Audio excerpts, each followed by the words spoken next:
Hi 12:13 டே 7 mini vlog பார்த்துடலாம். நான் சோம்பு வந்து நைட்டே வந்து ஒரு ஒரு ஒரு ஸ்பூன் சோம்பு ஊற வச்சுருந்தேன். அது கொஞ்சம் தண்ணியில் கொதிக்க வச்சுட்டு அது கொதிக்கிறதுக்குள்ளே கருப்பு திராட்சை ஊற வச்சது குடிச்சிட்டேன். அப்புறம் ஒரு 10 மினிட்ஸ் கழிச்சு சோம்பு வாட்டரும் குடிச்சாச்சு. வீட்டுக்கு வெளியே ஃபுல்லாக க்ளீன் பண்ணிவிட்டு எனக்கு கொஞ்சம் தலைவலியாக இருந்தனால நான் காலையில் காஃபி எடுத்துக்கிட்டேன். அதுக்கப்புறம் ஹஸ்பண்ட் வந்து சப்பாத்தி இருந்தது சாப்பிட்டுட்டு போயிட்டாங்க. அதனால் பாப்பாவுக்கு மட்டும் ராகி கூழ் வந்து ஒரு ரவுண்டு கிண்டிட்டு எங்களுக்கு வந்து கோதுமை ப்ரெட்டில் காலையில் டிஃபனுக்கு ரெடி பண்ணிட்டோம். எங்களுக்கு ஆல் டைம் ஃபேவரட்னு சொல்லலாம் ப்ரெட்டு.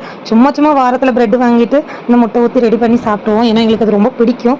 ஈவினிங் டீக்கு ஸ்நாக்ஸாகவும் இந்த மாதிரி ப்ரெட் வாங்கி முட்டை சக்கரை போட்டு பால் லைட்டாக ஊற்றி அடிச்சுட்டு ரெடி பண்ணிக்குவோம். இன்னைக்கு கொஞ்சம் பட்டர் இருந்தனால பட்டர் சேர்த்திட்டு காலையிலத்துக்கு இதில் 2 எடுத்துக்கிட்டாச்சு. கொஞ்சோண்டு சுண்டல் இருந்தது, அப்பா வாங்கிட்டு வந்தாங்க, அதுவும் சாப்பிட்டுட்டு டியூஷன்லாம் நடத்தி முடிச்சுட்டு மதியத்துக்கு மேரக்காய் சாம்பார் தான் ரெடி பண்ணேன். சாம்பார் குக்கரில் வைக்கிறனால நேரத்தையே முடிஞ்சிருச்சு. அப்புறம் வெண்டைக்காய் பொரியல் வைக்கலான்னு ஐடியா பண்ணிட்டு வெண்டைக்காய் பொரியலுக்கு எல்லாம் கட் பண்ணிட்டு கருவேப்பிலை மோர் குடித்தேன். என் ஸ்கின்னுக்கு வேறு லெவலாக ரிசல்ட் கொடுக்குது. 10 o'clock ஷார்ட்ஸில் அதான் போட்டிருப்பேன். மதியத்துக்கு ஜீரக ரைஸ் பாப்பாக்கு வச்சு கொடுத்துட்டு எங்களுக்கு ஒயிட் ரைஸ் ரெடி பண்ணியாச்சு. ஒயிட் ரைஸும் மேரக்காய் சாம்பாரும் ரெடி பண்ணியாச்சு. வெண்டைக்காய் பொரியல்.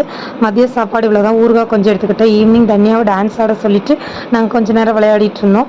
அப்புறம் வந்து நைட்டுக்கு முட்டை, ஒரு ஆம்லேட்டு, ஒரு தோசை, 2 இட்லி சாப்பிட்டுட்டு தூங்கியாச்சு. தேங்க்யூ.